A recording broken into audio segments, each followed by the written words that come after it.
Boa noite para você que está aí no canal do Estúdio Aulas e também no canal do professor Léo Matos. Vamos fazer nosso primeiro aulão aqui depois do lançamento do edital do concurso da Polícia Civil do Rio de Janeiro. Eu quero primeiramente fazer um teste com vocês aqui se o microfone tá bom, se o som tá saindo direitinho. Eu quero que vocês afirmem aqui no chat se tá me escutando direito, tá?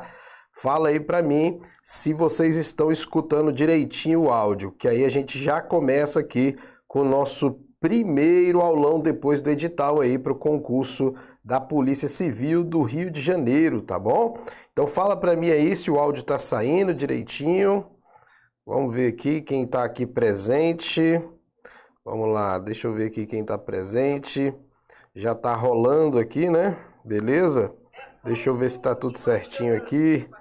Beleza, fala aí pra mim se tá saindo o áudio direitinho, gente. Tá ok? Fala aí pra mim se o áudio tá saindo. Vamos lá, gente, fala aí pra gente começar. Eu preciso saber se o áudio tá correto. Ajuda aí, fala aí no chatzinho pra eu saber se o áudio tá correto, tá bom? Pra gente dar continuidade. Eu não tô tendo retorno aqui, tá beleza o áudio, né? Beleza. Galera, o edital da Polícia Civil do Rio de Janeiro foi lançado aí já deve ter umas 2 semanas, né? Inclusive, no tempo que foi lançado, eu estava no Rio de Janeiro, né? Quando foi lançado o edital, e fiquei sabendo exatamente lá. E ainda não tinha feito nenhum aulão pós-edital. Então hoje a gente vai ter o nosso primeiro aulão para a Polícia Civil do Rio de Janeiro pós-edital. Na descrição desse vídeo vocês encontram aí o material, tá? Vocês já encontram o material dessa aula. Caso vocês queiram usar aí o material dessa aula, ele tá na descrição desse vídeo, tá bom? Na descrição desse vídeo. Beleza? Então vamos fazer o seguinte, vamos lá. Eu vou hoje resolver algumas questões aqui.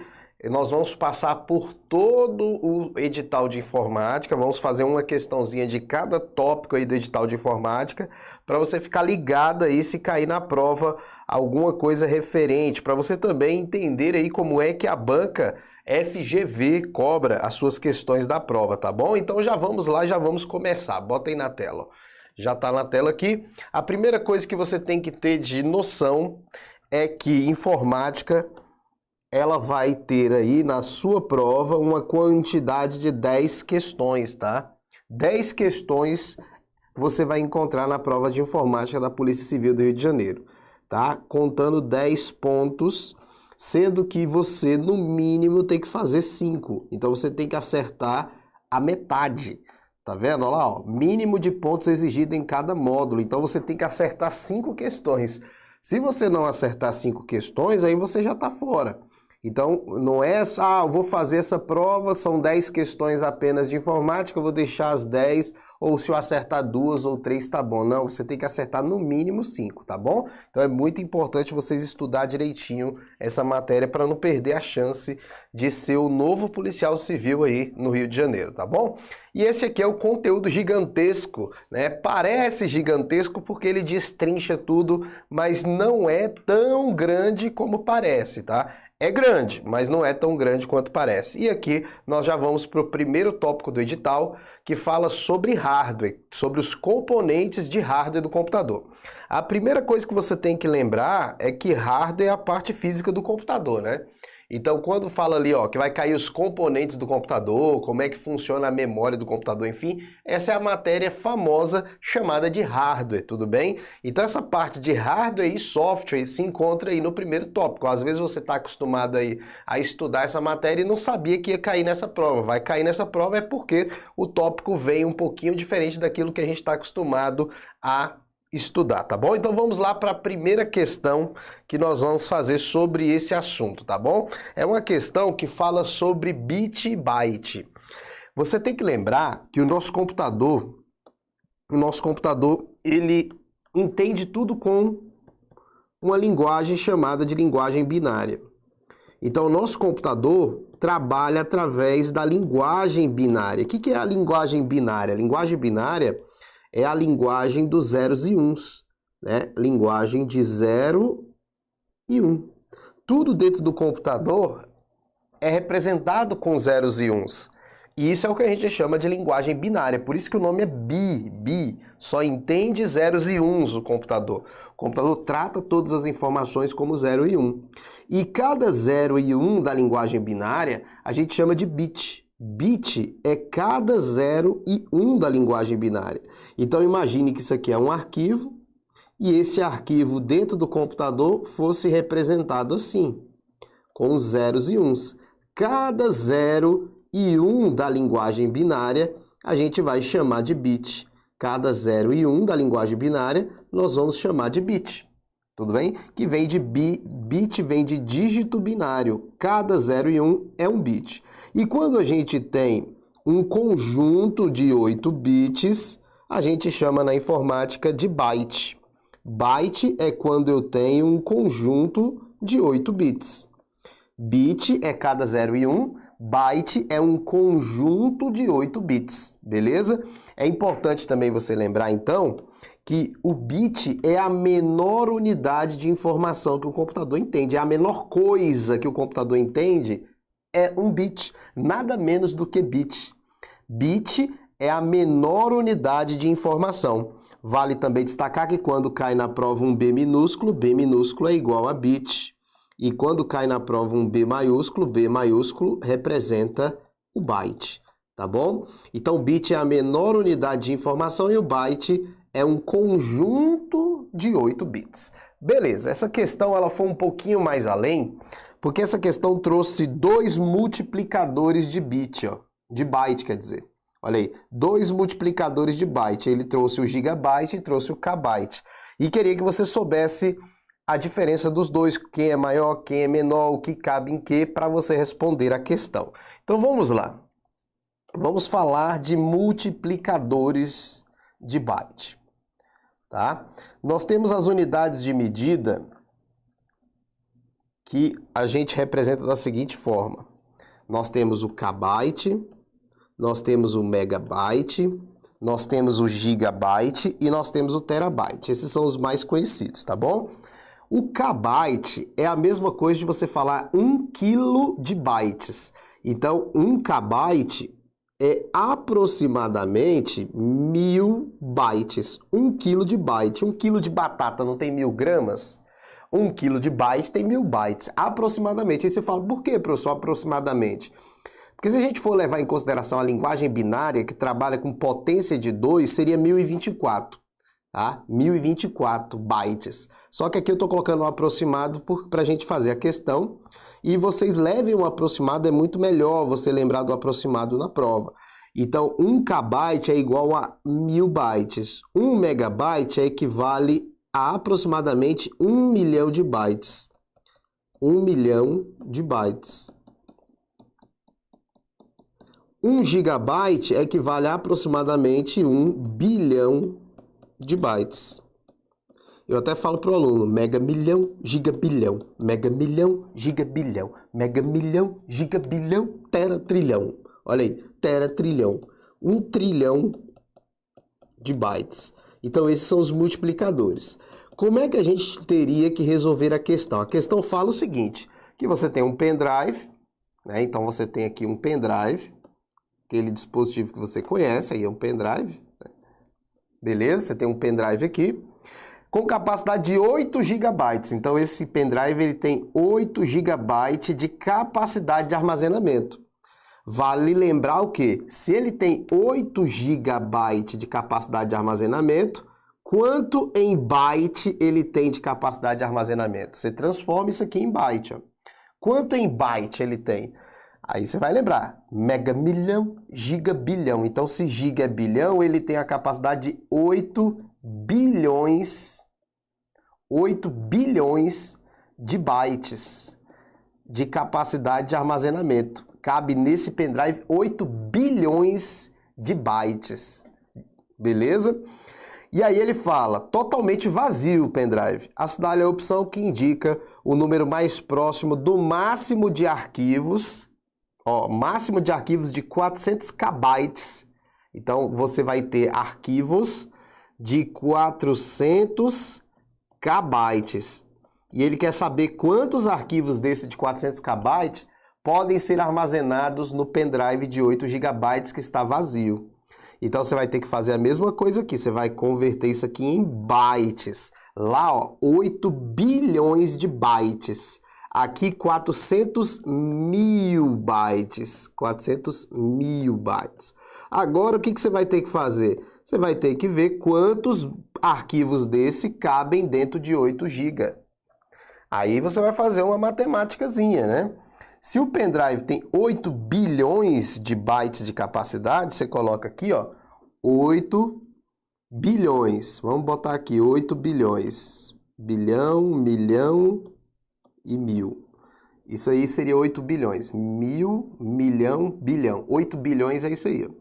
E aí você vai dividir isso aí por 400 mil. 400 mil bytes. Porque você quer saber quantos 400 mil cabe dentro de 8 bilhões, né? Então você tem que fazer uma divisão. Aí na divisão você já usa uma técnica, né? Risca aqui, risca aqui, risca aqui, risca aqui, risca aqui. Risca todos os zeros. São 5 zeros que você vai riscar aqui também. 1, 2, 3, 4, 5 zeros. Então você agora ficou aí com 80 mil, ó. Ficou, resumindo, ficou 80 mil aqui, ó. 80 mil dividido por 4. Né? 80 mil dividido por 4. Você pega 4 vezes 20 mil, vai dar 80 mil. Então, cabe 20 mil, né? Cabe 20 mil arquivos de 400 mil bytes. Olha aí, 20 mil. Então, a resposta aqui é a letra A. Então, claro, essa primeira questão para muitos seria difícil, tá? Para muitos seria difícil, porque você teria que saber, você vai ter que saber os multiplicadores de bytes, como eu fiz aqui, mostrei para vocês têm que lembrar essa tabela na hora da prova, e ainda tinha que ter esse raciocínio, né, matemático de fazer essa conversão para saber quanto cabe, tá bom? E aí, gostaram dessa primeira questão? E aí, gostaram? Tira o print aí dessa tela. Gostaram aí da primeira questão? Deixa eu ver aqui. Vamos ver quem está aqui no chat. Gostaram aí da primeira questão? É uma questão que às vezes a gente acha fácil, mas nem todo mundo consegue resolver uma questão desse tipo, tá? Nem todo mundo. Então, olha lá como é que ficou a questão. Vamos lá. Deixa eu ver aqui se vocês gostaram da resolução da questão. Fala aí para mim no chat. Beleza? Fala aí, galera. Gostaram aí da resolução da questão? Entenderam o que é megabyte, kbyte, gigabyte? Entenderam essa primeira questão? Essa primeira questão, então, ela é muito frequente, viu, gente? Ela é muito frequente na FGV. Você tem que saber converter, tá? Saber converter de kbyte para megabyte. E aí eu sempre falo para vocês, convertam sempre em byte. Convertam em byte, vai lá e faz o cálculo. Por isso que eu falo, kbyte, 1000 bytes, megabyte, milhão de bytes, gigabyte, bilhão, tera, trilhão, mega milhão, gigabilhão, tera, trilhão, tá? Para você não errar na sua prova, você vai ter que lembrar disso aí, beleza? Então vamos para a segunda questão? Vamos lá, vamos para a segunda questão que eu separei sobre esse assunto. Vamos lá. Vamos para a segunda questão. Eu estou controlando aqui sozinho, então, às vezes, a gente vai demorar um pouquinho aqui, mas vamos lá para a segunda questão. O coordenador João precisa gravar diversos arquivos em dispositivos de armazenamento e pediu ajuda aos seus colaboradores. Agora vai ficar fácil, porque vocês já sabem junto comigo. Cada colaborador ofereceu um dispositivo com a seguinte capacidade de armazenamento. Ó. O Lucas, ele tem um dispositivo de 2 terabytes. Que você sabe que são 2 trilhões, né? Trilhões de bytes de capacidade. E aqui nós temos 256 kbytes, 256 kilobytes, 256 mil bytes, né? Aqui são 1000 bytes. Aqui nós temos 128 bilhões de bytes, 128 gigabytes, mega milhão, gigabilhão, gigabilhão. Então 128 bilhões de bytes. Aqui 64 milhões, porque mega é milhão, né? E aqui 1024 B maiúsculo, 1024 bytes, B maiúsculo. E o que que ele quer fazer agora? Ele quer simplesmente o seguinte, João queria o dispositivo com maior capacidade de armazenamento.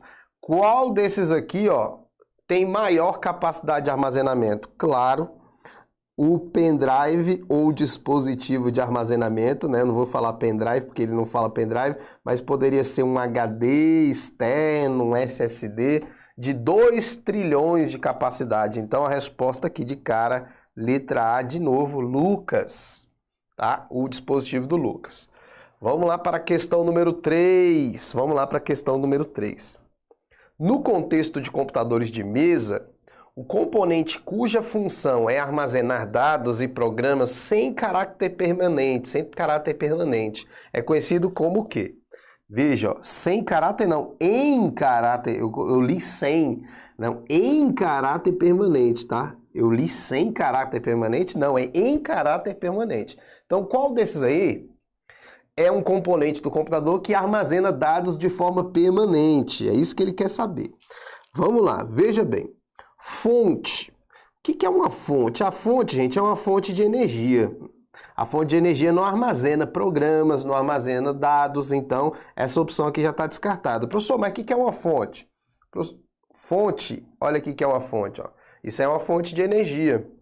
Essa fonte de energia é colocada dentro dessa caixa que vocês estão vendo aí, que é o gabinete. A fonte de energia vai no gabinete aí, dentro do gabinete. Olha aqui, a fonte de energia vai dentro do gabinete para ligar essa placa que a gente chama de placa-mãe. A placa-mãe só liga com energia elétrica, e a energia elétrica que vai para a placa-mãe para ela ligar, para ela funcionar, vem exatamente da fonte de energia, tá? Que vai dentro do gabinete. Essa fonte vai bem aqui, ó, encaixada bem aqui. Tanto que essa parte de você colocar o cabo na tomada, ó, porque aqui que vem um cabo força, né? O cabo força vem aqui, e aí você bota o cabo lá na tomada. Fica bem aqui atrás, ó. Essa parte aqui, né? Porque a fonte de energia fica aí. Então a fonte de energia é para isso, para energizar a placa, né? Para energizar a placa, não tem nada a ver com armazenar programas, tá? Hard disk. Hard disk seria a resposta dessa questão. Hard disk é o mesmo que HD, é o mesmo que HDD, que é Hard Disk Drive, é o mesmo que o Winchester. O HD do nosso computador armazena dados em caráter permanente. Então a resposta é a letra B. Placa-mãe não poderia ser, porque a placa-mãe não armazena dados. A placa-mãe ela serve para colocar todos os componentes, né, se comunicando ali no computador. Processador também não armazena, apesar que armazena dentro dos registradores. No curso vocês vão aprender isso aí direitinho. Mas o processador ele serve para executar os programas, né? Ele não é uma memória de caráter permanente, então está descartado. E aí vocês poderiam errar na memória RAM, né? Só que a memória RAM, ela não armazena dados permanentes. E eu queria até desenhar aqui para vocês entenderem a arquitetura básica do meu computador. O meu computador ele vai ter um processador, né? Então o meu computador vai ter um processador que a gente chama de CPU, Central Process Unit, tá? Quando falar na prova CPU, CPU é o mesmo que processador. Tá? Pode cair na prova também UCP, Unidade Central de Processamento. Processador, UCP, CPU, estamos falando da mesma coisa. Qual é a função do processador na arquitetura do computador? Executar comandos e programas. Executar os programas. Não só os programas, mas os comandos que o usuário também dá para o computador. Essa é a função do processador. Tá? Trabalhando junto com o processador na arquitetura do computador, nós temos a memória RAM. A memória RAM também é que trabalha junto com o processador. E aqui do outro lado eu vou desenhar o HD do meu computador, que também tem um papel fundamental no computador, que é armazenar os nossos programas e os nossos arquivos. Então, qual é a função do HD? A função do HD é armazenar programas. Armazenar de forma permanente programas e arquivos. Aí você tem que lembrar, o HD, ele armazena programas e arquivos de forma o quê? Permanente. Quer dizer que quando você desligar o computador, né, o HD ele é não volátil. Se você desligar o computador, os arquivos continuam lá. né? Ele não depende de energia para manter os dados armazenados. O HD não depende de energia, tá? Aí, quando você executa um programa, presta bem atenção no que eu vou falar agora. Quando você executa um programa que está no HD, imagine que no HD nós temos o Excel aqui, né? Nós temos aqui o Excel no HD. E aí você vai lá e executa o Excel. Você vai lá e dá 2 cliques no Excel. O Excel está armazenado de forma permanente no HD, porque fica lá mesmo com o computador desligado, o HD é não volátil, não depende de energia. E quando você dá 2 cliques no arquivo, o HD envia as instruções para a memória RAM. As instruções necessárias para a execução do Excel vai para a memória RAM, vai para cá, para a memória RAM. Que armazena também, que armazena o programa, armazena programas também. Só que armazena programas temporariamente. Por que, professor, temporariamente? Porque só vai armazenar o programa que está sendo executado. O programa, antes de ser executado, fica no HD, armazenado de forma permanente. Mas quando o programa é executado, vai para a memória RAM, porque a memória RAM é apenas uma memória temporária. É só para armazenar no momento que está sendo executado. Tanto que a memória RAM ela é volátil. Ela depende de energia para manter os dados armazenados. Quando você desliga o computador, ela apaga. Ela depende de energia. Por isso que ela é só usada para armazenar programas. Ela armazena programas temporariamente, no momento da execução dele. E aí armazenou aqui, aí o processador faz o quê? O processador busca a instrução na memória RAM e leva para o núcleo dele e executa, né? E executa. Então, o processador faz isso. Ele busca e executa, que é a função dele mesmo. E quem armazena de forma permanente? O HD. E quem armazena o programa no momento que está sendo executado? A memória RAM. A memória RAM é temporária.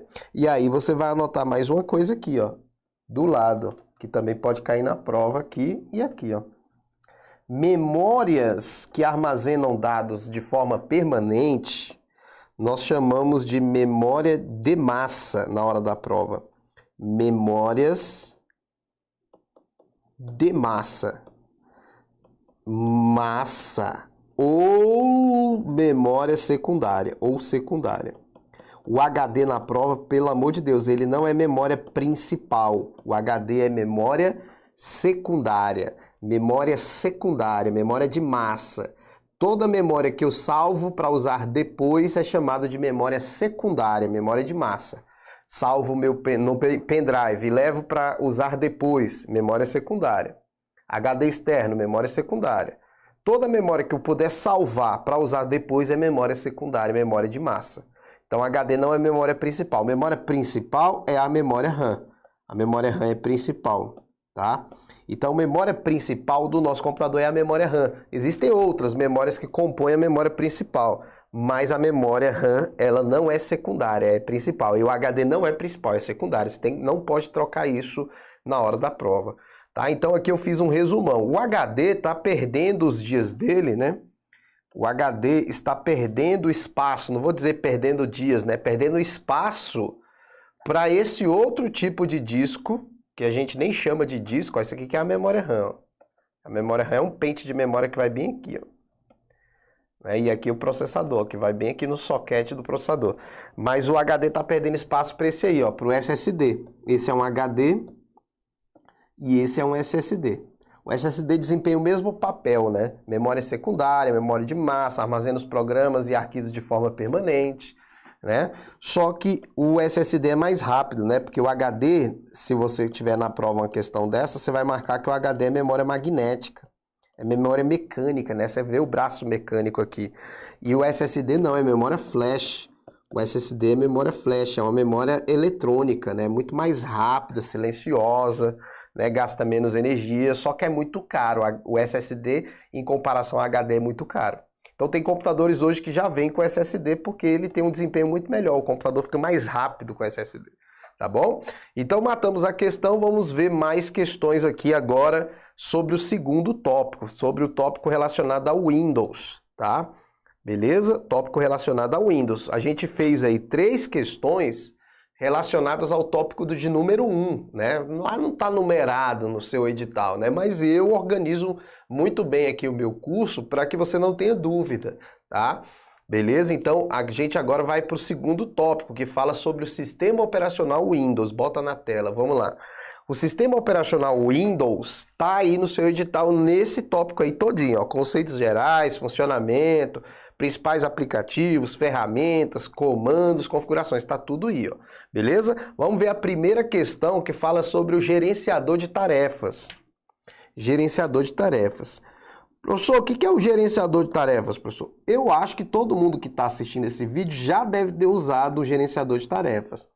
O gerenciador de tarefas é aquele famoso programa que as pessoas falam assim, ó, dá um Ctrl Alt Delete quando o computador está travado. Quando o computador trava, chega alguém mais experiente que você fala assim, ó, dá um Ctrl Alt Delete, vai lá e finaliza o programa. Por quê? Porque quando você dá um Ctrl Alt Delete, você abre o gerenciador de tarefas, esse gerenciador de tarefas aqui, ó, que eu estou mostrando aqui para vocês. Então, na prova, o gerenciador de tarefas serve para o quê? Porque não vai cair lá, o gerenciador de tarefas serve para destravar o computador. Não vai cair assim. Ele serve para várias coisas que eu vou mostrar aqui para vocês, ó. O gerenciador de tarefas visualiza os programas e processos que estão em execução, ó. Os aplicativos que estão em primeiro plano estão aqui, ó, e os aplicativos que estão em segundo plano estão aqui. Sempre que falar processo, processo e programa é a mesma coisa, tá? Então aqui eu visualizo os programas e processos que estão em execução. Os processos de segundo plano são aqueles que estão em execução e eu não vejo ele na tela. E os programas que, quando eles estão em execução, eu vejo na tela, eles são os programas de primeiro plano. Então, deixa eu só anotar aqui para você mais uma coisa importante. Então, dentro do gerenciador de tarefas, eu consigo o quê? Vamos lá. O que eu consigo dentro do gerenciador de tarefas? Que a gente acabou de ver. Deixa eu mostrar logo tudo, aí a gente faz um resumão, né? É melhor. Deixa eu mostrar logo tudo, porque senão me quebra as pernas aqui, ó. Ó, eu visualizo programas e processos, posso inclusive finalizar um processo que não esteja respondendo. O status está aqui, ó. Se tiver assim, não respondendo, aí você clica com o direito, ó, botão direito e manda finalizar. Ou então seleciona e aqui embaixo também tem o botão finalizar, ó. Aí ele finaliza aquele processo que estiver travando o computador. Aqui eu vejo o desempenho do computador, desempenho do processador, da memória RAM, ó. Processador trabalhando com a memória RAM aqui, ó, o HD. A rede, né? Esse aqui, Ethernet, quer dizer, é o cabo de rede, se a rede está legal, se está bacana, a velocidade da rede, ó. Né? Aqui também. E aqui também outra possibilidade aqui de ver o processador, né? Tá falando aqui do processador também, mas na parte gráfica. Aí tem histórico de aplicativos que são os utilizados, ó. Aqui foram alguns aplicativos que o sistema utilizou. Aqui tem também alguns tipos de programas que estão sendo executados, serviços, né? Isso aqui pra gente não importa. Os usuários que estão conectados, alguns detalhes de processos aqui que estão em execução e serviços. Pra gente, o importante é você lembrar de quais. Eu vou colocar aqui uma listinha, quais são as informações relevantes para vocês do gerenciador de tarefas. Vamos lá. Então, o gerenciador de tarefas é muito importante para a nossa prova, tá? E o que o gerenciador de tarefas faz? O que ele faz? Vamos colocar algumas coisas que podem cair na prova. Primeiro, o que o gerenciador de tarefas faz? Ele visualiza processos que estão em execução. Processos em execução. Até mesmo aqueles que estiverem paralisados, né? Ele mostra também e é esse que trava o teu computador. Então, visualiza processos em execução. Aí você tem que lembrar que dentre esses processos que ele visualiza aqui, ó, nós temos o processo em foreground, se aparecer essa palavrinha você vai lembrar. O que é foreground? Foreground que seria primeiro plano, tá? Foreground. Primeiro plano. Processos de primeiro plano são aqueles que, quando estão em execução, eles estão na tela, aparecendo na tela, tá? Você vê. E o processo de background, se você tiver lá também, vocês viram que tinha o processo de segundo plano, se aparecer background seria o segundo plano. Nesse caso, são os processos que estão em execução e você não vê. Por exemplo, um vírus pode estar em execução ali, mostrando naquela listinha, e você não sabe que é vírus. né? Pode ter um arquivo em execução ali atrás, por trás, e você não sabe que é vírus, né? Mas ele às vezes aparece ali. Tanto que se cair na prova que o gerenciador de tarefas permite encontrar um vírus no computador, permite. Ele não é antivírus, mas o cara com conhecimento na ferramenta pode descobrir uma ameaça no computador dele. Tá? Ele pode descobrir uma ameaça. E outra coisa que o gerenciador de tarefas também permite é visualizar o desempenho do computador. Vocês viram lá, eu visualizei o desempenho. Visualizar como é que o processador está trabalhando, como é que a rede está funcionando, quanto de transferência está fazendo, se está respondendo ou não, está respondendo ou não as requisições do usuário. Então você visualiza o desempenho ali do computador. Beleza? O que mais que a gente viu ali que dá para fazer? A gente consegue visualizar ali os usuários que estão conectados a essa máquina.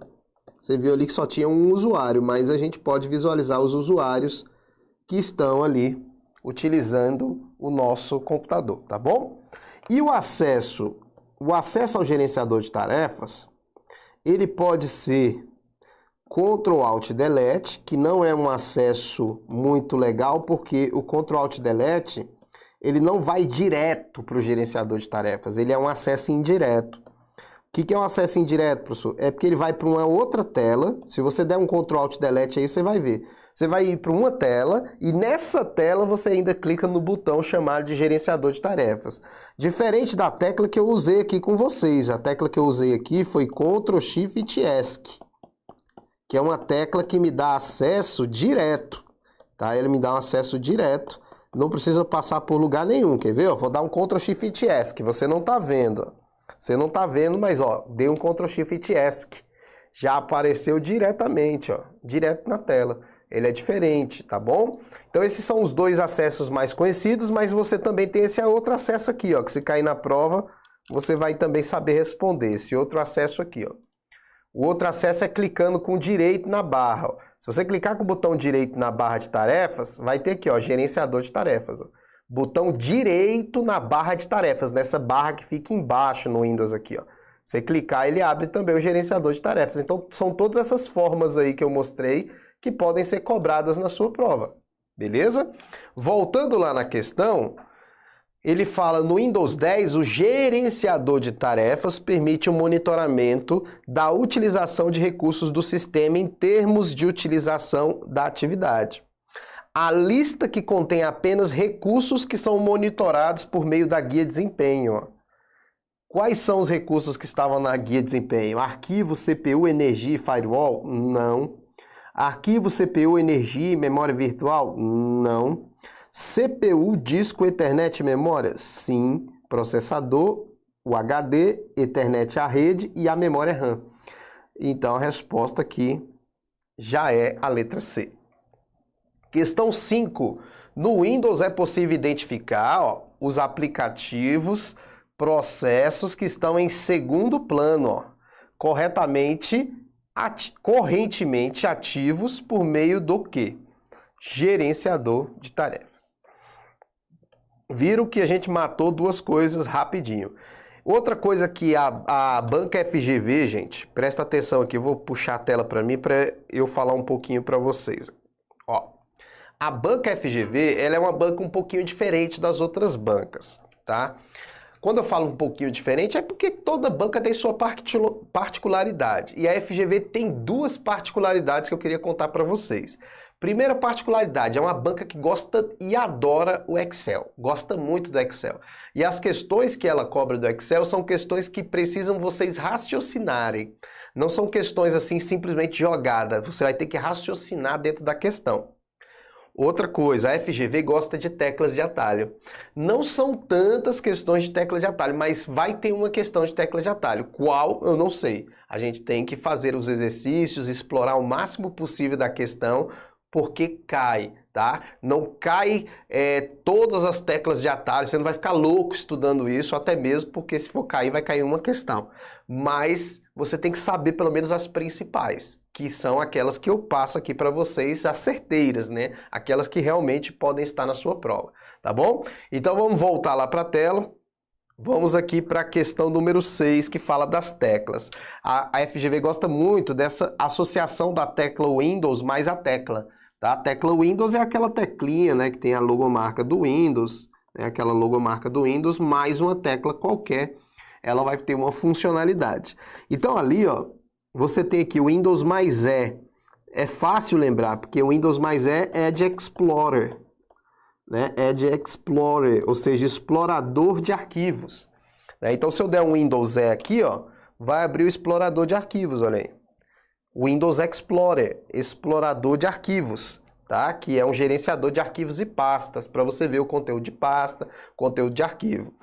Então, aqui, ó, o item 1 abre o explorador de arquivos. Já vou botar aqui, ó, o item 1.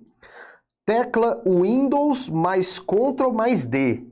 Vamos deixar essa aí por enquanto, que é a mais difícil. Windows mais D. D de quê? D de desktop. Então, essa tecla Windows mais D, D de desktop, é mostrar a área de trabalho. Mostrar a área de trabalho. É a função dessa tecla.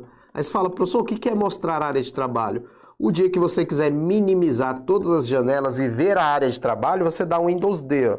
O Windows D minimizou tudo, ó. O Windows D voltou tudo. O Windows D minimiza todas as janelas para mostrar a área de trabalho. Então, o item 3 aqui, ó, mostra a área de trabalho, já está aqui.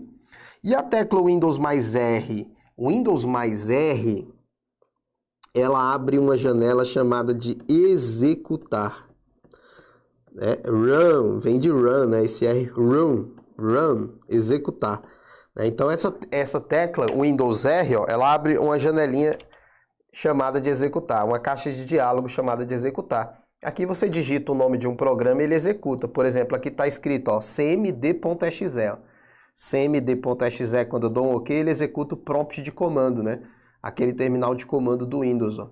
Então, o Windows R abre o executar. Então, aqui, ó, o item 4. Aí você fala, professor, então a outra que sobrou é criar uma nova área de trabalho virtual? Exatamente, é o que sobrou. Agora, eu queria te falar o que seria isso, ó, criar uma nova área de trabalho virtual. Eu não sei se vocês sabem, mas o Windows 10, ele trouxe uma novidade, ó, que é quando você dá um Windows Tab. Ó. O Windows Tab, apertei o Windows mais a tecla Tab, apareceu aqui, ó, o que a gente chama de gerenciador de área de trabalho, também conhecido como Task View, né? Visão de tarefas. Aqui eu estou visualizando ó, a área de trabalho 1. Quando eu vou para a área de trabalho 2, não tem nada. Ó. Aí eu vou dar um Windows Tab de novo, ó. Aí vou para criar uma nova área de trabalho. Deixa eu pegar a lupa aqui para mostrar um pouco mais de perto para vocês. Ó. Tentar mostrar aqui, ó, Windows Tab. Olha aí. Você está vendo aqui, ó, que a área de trabalho que eu estava é a 1. A 2 não tem nada. Vocês viram lá, quando eu fui para 2 não tinha nada na área de trabalho 2 e eu posso criar uma nova área de trabalho. Tá vendo? Se eu clicar aqui, cria uma nova área de trabalho. Né? Então aqui eu posso gerenciar, posso criar, posso excluir. Olha lá, eu posso fechar aqui a nova área de trabalho. Tá vendo aqui? Olha lá, posso fechar também. Então aqui é o que a gente chama de quê? Vamos aqui para a nossa anotação. O Windows 10 permite ter mais de uma área de trabalho? Sim, ele trabalha com áreas de trabalho virtual. Pronto, beleza. Como é que pode cair na prova? Essa tecla aqui, ó, Windows mais Tab. O Windows mais Tab serve para quê se cair na prova? Abre o Task View. Task View. O que é o Task View? É o visão de tarefas. O que é o visão de tarefas, professor? Se cair na prova, para que serve o painel visão de tarefas? Aí você bota lá, gerenciar a área de trabalhos. Para eu passar de uma área de trabalho para outra, criar novas áreas de trabalho, excluir áreas de trabalho, tá? E essa tecla aqui, ó, Windows mais Ctrl mais D, cria uma nova área de trabalho, né? Que é a tecla que ele colocou aí, Windows mais Ctrl mais D. Então aqui fica uma explicação. Claro que no nosso curso, né, o nosso curso de informática para a Polícia Civil, a gente aprende isso aqui com mais detalhe, né? Coloca mais informações, mas para resolver a questão aqui a gente já resolveu. Ó. 1, 2, 4 e 3. 1, 2, 4 e 3, resposta de novo, letra A. Estão percebendo que a FGV gosta muito da letra A, hein? É, ó, letra A aqui, aqui foi letra B, aqui foi letra C. Ai, não, eu tô equivocado. Eu achei que era tudo letra A. Tô ficando doido. Vamos lá, então a gente viu aí algumas questões de Windows. Gostaram aí das questões de Windows, gente? Vamos ver aqui. Estão gostando aí da resolução de questões? Vocês estão vendo que a gente está passando por todo o edital, né?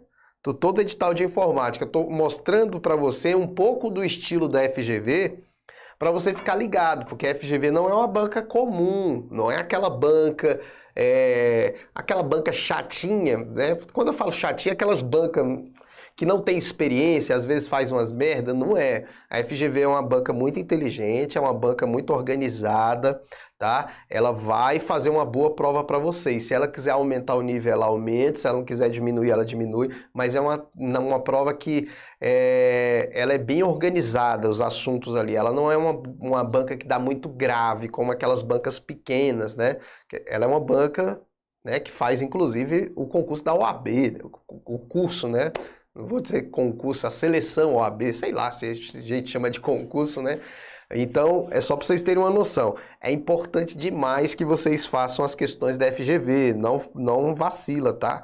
Tá bom? Deixa eu ver aqui quem está presente nessa noite de quinta-feira, né? Noite de quinta-feira. Estão gostando aí, gente? Vai lá. Tem o curso já, a Vanella perguntou se já tem o curso da Polícia Civil do Rio de Janeiro. Tem. Na descrição desse vídeo você tem um link do meu curso de informática completaço. A gente deve fazer nesse curso, amanhã mesmo eu já começo a gravar os exercícios, a gente deve fechar esse curso com as 300 questões da FGV. Além da teoria toda, umas 300 questões da FGV. Tá aí o link na descrição do vídeo. Tudo bem? Beleza? A Claudiana aí, obrigado pela atenção, Claudiana. Beleza. Isaquiel também tá aí, o Josi, beleza. Na descrição desse vídeo tem o link aí também do meu grupo do Telegram. É muito importante que vocês entrem no grupo do Telegram, por quê? Porque é lá que eu aviso dessas aulas ao vivo. Por exemplo, hoje eu decidi hoje que ia ter essa aula. Nem divulguei muito não, só joguei no meu Telegram.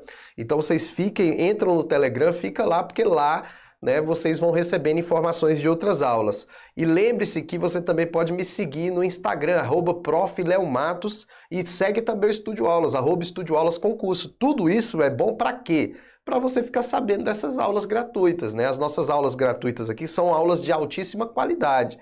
Não é porque é gratuito que a gente faz de qualquer jeito, não. As aulas são gratuitas, mas são de qualidade, tá?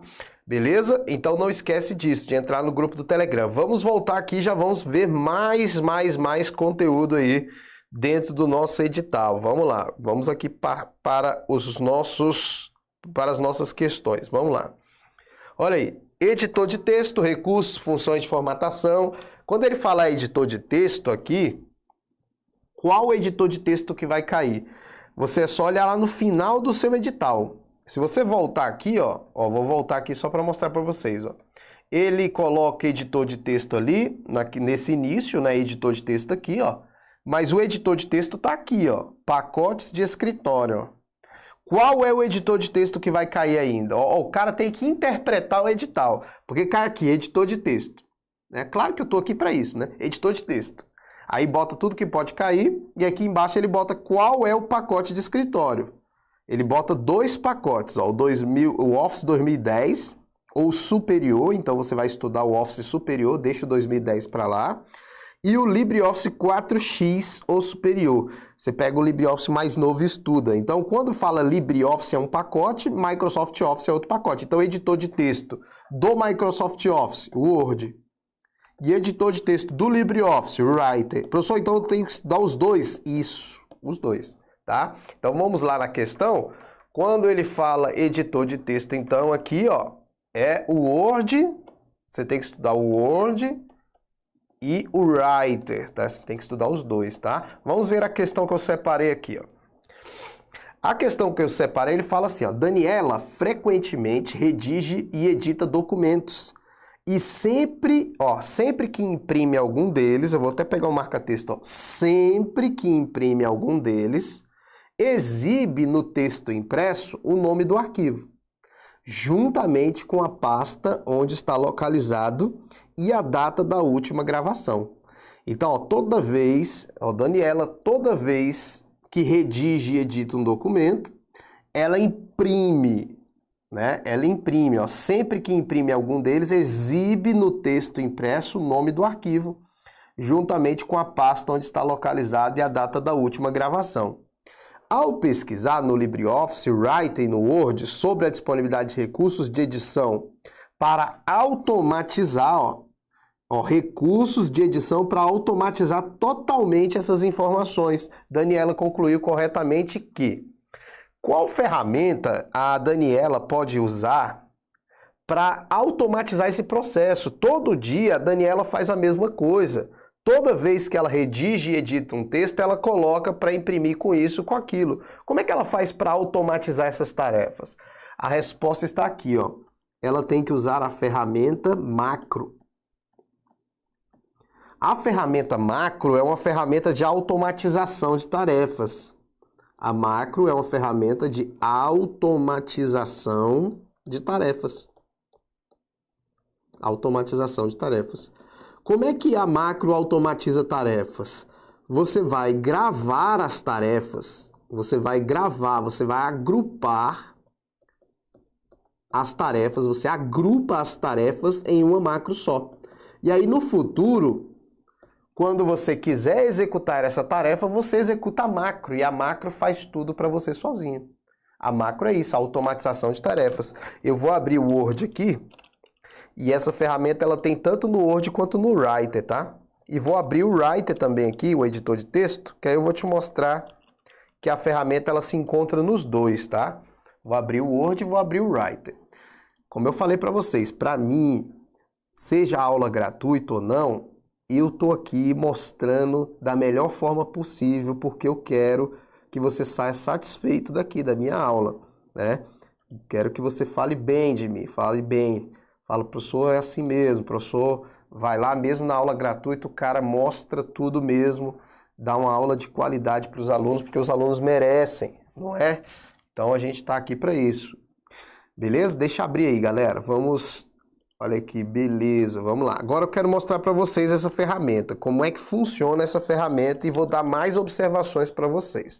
Veja, a ferramenta macro no Word, ela fica aqui na guia exibir, ó. Tá? Guia exibir. Na sua prova pode estar escrito exibir ou exibição, tá? Pode ser exibir ou exibição, porque depende da versão. Se for a versão mais nova, é exibir. Aí no exibir vai ter aqui macro, ó. Quando você clicar em macro, você tem aqui, ó, exibir as macros que já foram gravadas ou gravar uma macro. Eu vou gravar uma macro qualquer, vou chamar aqui de PC Rio de Janeiro. PC Rio de Janeiro, vou dar um OK. Pronto. Aí eu venho aqui, ó, e tá gravando a macro, viu? Ó, eu tava gravando. Eu vou aqui e coloco as tarefas que eu quero que ele automatize, ó. Ah, boto o tamanho 16, eu quero que ele coloque o sublinhado, eu quero que ele coloque tudo maiúsculo, eu quero que ele coloque vermelho. Pronto, e quero também colocar espaçamento entre linha. Espaçamento entre linha de 2. Pronto. Venho aqui no exibir, ó, e vou mandar parar a gravação, ó, parar a gravação. Parei, pronto. A macro que eu gravei está aqui em exibir macros, ó. A macro Polícia Civil do Rio de Janeiro. Então isso quer dizer o quê? Que amanhã, quando eu quiser fazer essas 4 ações que eu fiz, eu não preciso fazer, eu só venho aqui e executo a macro faz tudo para mim. É isso que é uma macro, tá? Mas existe a possibilidade de você criar macro de 2 formas. Você cria gravando ou cria programando. Por aqui, ó, você teria que saber linguagem de programação, ó. Essa aqui é a linguagem de programação para criar macro. Eu não recomendo você criar macro programando, porque você tem que ser nerds. Você tem que saber programar. Mas existe a possibilidade de fazer uma macro com a programação chamada de Visual Basic for Application. Então vamos botar isso tudo no papel que eu falei. Vou fechar aqui, ó, o Word. Se eu precisar eu abro de novo. No Writer também tem a ferramenta macro? Tem. Olha no Writer aqui onde fica a ferramenta macro. Deixa eu só fechar aqui. Fechar o Word aqui para mostrar para vocês, ó. A macro no Writer, o Writer ele é um pouquinho diferente, ele não tem aquelas guias que a gente aprende, mas ele tem menus, ó. E a macro ela fica aqui no menu ferramentas, se eu não me engano. Vamos fazer aqui ferramentas macro, aí, ó. Macro aí tem aqui também, ó, para você criar macro, executar macro, organizar macros, ó. Tem as linguagens de programação também, ó, para criar macro. Tá vendo? Tem outras linguagens de programação aqui. Então, o que eu quero que você entenda é o que é uma macro, se cair na prova. Você já sabe, é uma ferramenta para automatizar tarefas. Tá aí, ó. Agrupa tarefas. Aí, o que mais eu tenho que saber, professor? Você tem que saber que a macro, ela pode ser criada de duas formas. Quais são as duas formas para criar macro?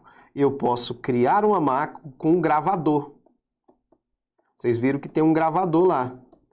Ou eu posso criar a macro com linguagem de programação. Linguagem de programação. E essa linguagem de programação, ela no Word ela é uma. Né? No Word ela é uma linguagem chamada de VBA. Então no Word a linguagem é chamada de VBA, que é Visual Basic for Application. Visual Basic para aplicativo. Agora, se você quiser criar no Writer, que é o editor de texto do LibreOffice, aí a linguagem de programação já não é VBA. Toma cuidado na prova, porque a linguagem de programação aqui pode ser o Python, pode ser o JavaScript, outras linguagens que vocês viram lá, né?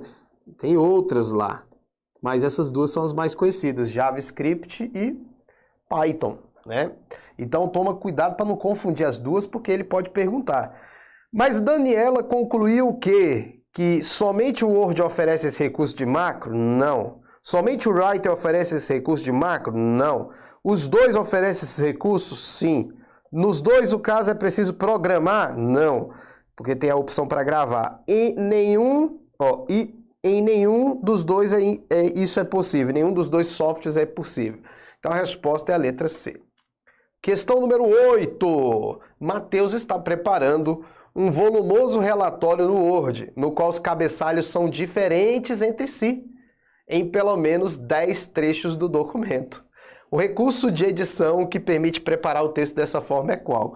Ah, isso aí é interessante, né? Porque o cara está fazendo um relatório, e aí esse relatório tem várias páginas. Imagine aqui que ele tenha um relatório de várias páginas, e quando ele coloca o cabeçalho aparece em todas as páginas. Isso é normal no Word.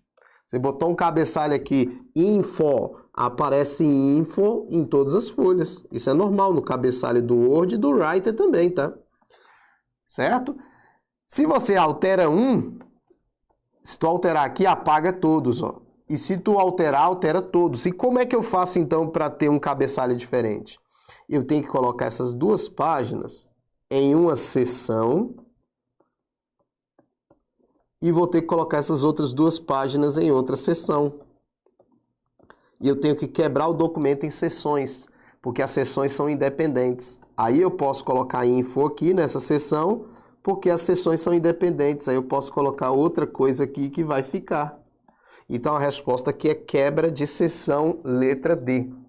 Tá? Então eu tenho que quebrar a seção. Toda vez que você quiser quebrar o padrão de um documento do Word, um padrão de funcionamento de um documento do Word, você tem que quebrar a seção. Exemplo, esse exemplo do cabeçalho e rodapé que eu falei é um.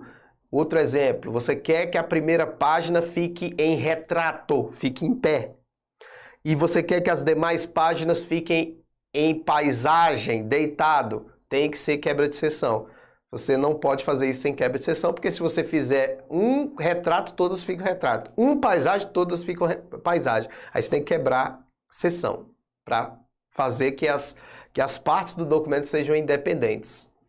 Outra coisa, numeração de página. Você quer começar a numeração a partir da 6ª página. Tem que quebrar a seção, porque a numeração começa sempre da primeira página. Então você quebra a seção para começar da 6ª página. Quando você inserir a numeração, falar, ó, insira a numeração a partir dessa seção, certo? Então isso tudo é quebra de seção. Vamos voltar lá.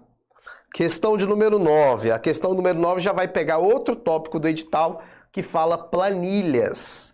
E aí em planilhas segue a mesma ideia. Quais são as planilhas? Do Microsoft Office você vai ter que estudar Excel, que é o muito cobrado pela FGV.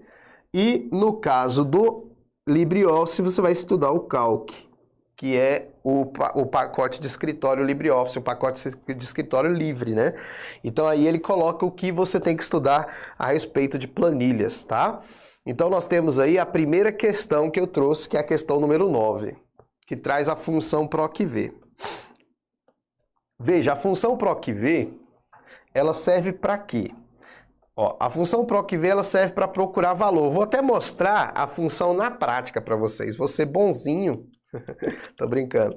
Eu vou mostrar na prática para vocês entenderem como é que funciona. Vou mostrar na prática a função PROC-V. Eu não costumo mostrar essa função na prática, eu costumo mostrar como é que ela cai na prova. Porém, a FGV, ela gosta que você saiba um pouco o funcionamento mesmo na prática. Então, eu vou colocar aqui, por exemplo, filmes. Vamos botar aqui filmes. Não, botar filmes não, porque esse negócio de filme em locadora já passou, né? Vamos botar aqui matrícula. Aí matrícula 1, 2, 3, 4, 5, 6, 7, 8, 9. 8. Aí eu vou botar aqui aluno. Aluno, nome do aluno. Nome do aluno. O nome do aluno. José, Falcão, Cleiton, Carla, Márcia, César, Burossi Cláudio, Osfôncio, Tiburtina, Zesfenilda. Só nome bacana. Vamos lá. Botar aqui. Pronto, tá aí, ó. E aí é o seguinte, eu quero colocar aqui na frente a média do aluno. Média. Esse aluno teve 9, 8, 2, 6, 7. Esses aí tiveram as médias, ó. 6, 8. Esse aqui ficou com 10, esse aqui ficou com 2. Pronto. E aí a gente quer fazer um sisteminha. Que sisteminha, professor? Eu quero que o cara faça assim, ó. Digite a matrícula. Quando o cara digitar a matrícula aqui, deixa eu mesclar essas células aqui. Ó, quando o cara digitar a matrícula, digitar o número da matrícula aqui embaixo vai aparecer o nome dele. Nome, vai aparecer o nome da pessoa aqui. E aqui vai aparecer a média da pessoa. Média da pessoa aqui também. Vamos lá. Ó, aqui vai aparecer a média, aqui vai aparecer o nome. Beleza? O cara vai digitar a matrícula aqui. Quando ele digitar a matrícula bem aqui nesse espaço, deixa eu só colocar umas bordinhas aqui para ficar bonito. Quando ele digitar a matrícula aqui, ó, vai aparecer o nome automaticamente aqui da pessoa e a média da pessoa. Tipo, quando digitar aqui, ó, José, aí vai aparecer aqui o nome José não, desculpa. Matrícula 1, vai aparecer aqui o nome José e a média 9. Como é que a gente vai fazer isso? É aqui, ó, vamos procurar o nome do cara. Ó, no lugar que é para aparecer o nome, eu vou botar o PROC-V. PROC-V é procurar valor. Qual valor que ele tem que procurar? Procurar o valor que foi digitado aqui, ó. Então, qual é o valor que foi digitado aqui? Está em qual célula? Está na célula E6. Procurar a célula E6, ó. E6, ó. Então, ele vai procurar o valor que foi digitado aqui, E6, dentro daquela tabela lá, ó. Né? Para saber o quê? Para saber o nome do cara, eu tenho que procurar lá. Olha você que está assistindo essa aula. Procura o número 1 lá na tabela. Achou? Quem é o nome do cara? José. Qual é a média do cara? 9. Para eu saber, eu tenho que buscar a matrícula. Olha para mim o nome do cara de matrícula 7. Quem é o matrícula 7 aí? Você, o Burossi Cláudio. E qual é a média dele? 6, professor. Então, beleza. Então, você já sabe que o Excel vai fazer. O Excel vai procurar o que eu digitei aqui em cima, que é o E6. Vai procurar dentro de que lugar? Dentro da tabela toda. Então, eu vou colocar o intervalo da tabela toda. Ó. A1, que é a primeira célula, e a última célula aqui de baixo é C11. Então, isso aí é a tabela toda. Ó. A1 até C11. Ó, tabela toda. Ó. A1 é o primeiro, C11 é o último, vai pegar a tabela toda. Pegou a tabela toda. Agora eu vou fazer o quê? Eu vou falar para ele que ele procura o E6 lá, né? Que é para procurar o 1 dentro da tabela toda. E eu tenho que dizer para ele onde está o nome. O nome está em qual coluna lá? Você tem que falar, ó, me traga o nome da pessoa. Você procura o 1 lá, mas me traz o nome da pessoa. O nome da pessoa está em qual coluna? Aí você fala, na B, professor. Mas aqui é em número, ó. Essa é a coluna 1 do intervalo e essa é a coluna 2 do intervalo. Então tem que colocar o 2 aqui. 2. Para ele procurar lá e me retornar o que está na coluna 2, que é o nome do cara. E aqui no final você vai escrever falso, não precisa se preocupar com o que é esse falso por enquanto, tá? Olha lá, achou o José, ó. Beleza? Agora vamos fazer a média. A média dá na mesma, ó. PROC-V, procurar o valor que é esse aqui, procurar dentro do intervalo da tabela toda, só que agora a coluna da média não é mais a coluna 2, ó. A coluna 1 é a matrícula, coluna 2 é o nome, coluna 3 é a média. Eu boto 3 aqui, ó, e escrevo falso no final. Não precisa se preocupar ainda o que é esse falso. Pronto. Olha aí. Olha que ficou bacana, gente. Digitei a matrícula 6, já mostrou lá embaixo, ó, César 5. Digitei a matrícula 9, já digitou, apareceu lá, Tiburtina média. 2, Falcão média. 3, Cleiton. Tá vendo que bacana a função PROC-V? Então, o que você tem que saber? Vamos lá, vamos fazer a questão. O que você tem que saber na questão? Ele fala que o João preparou uma planilha que contém coluna F e G. Então, vamos lá. O João preparou uma planilha que contém a coluna F e contém a coluna G. F e G. Beleza? Fiz aqui as colunas meio em 3 dimensões. Beleza? FG, uma lista de códigos e nomes correspondentes. Então vai ter código e nome. Os códigos da célula F6, F7, F8. Vamos botar aqui 6, 7, 8. É isso que ele está falando. Ó, F6, F7, F8 são M001, M010 e M999. Olha lá. Os códigos que estão em F6, F7 e F8. E na coluna G ele fala, ó, nas células G6, G7 e 8 vai ter, os nomes são Pedro, João e Maria. Pedro, João e Maria, tá aí, ó. Respectivamente. João deseja construir uma fórmula na célula 12. Então, o João vai construir uma fórmula na célula 12, de modo que, ó, a célula que ele vai digitar a fórmula é no A12, de modo que nesta seja exibido o nome correspondente ao código que tenha sido digitado na célula A11. Então, veja, ele vai estar na célula o quê? A12, ele vai estar na célula A12, imagine que aqui é a célula A12, ó. Imagine que aqui é a célula 12. E ele vai ter que digitar um PROC-V aqui dentro. Ó. Procurar valor. PROC-V. Procurar qual valor? O valor que foi digitado no A11. Ó. Porque ele fala, ó, ele vai ter que procurar o valor correspondente que foi digitado no A11. Então, eu vou procurar o A11. Dentro de quê? Dentro da tabela, dessa tabela aqui. Ó. Qual é esse intervalo dessa tabela? F6 até o quê? G8, ó, F6 até G8, que é a tabela toda aqui, ó.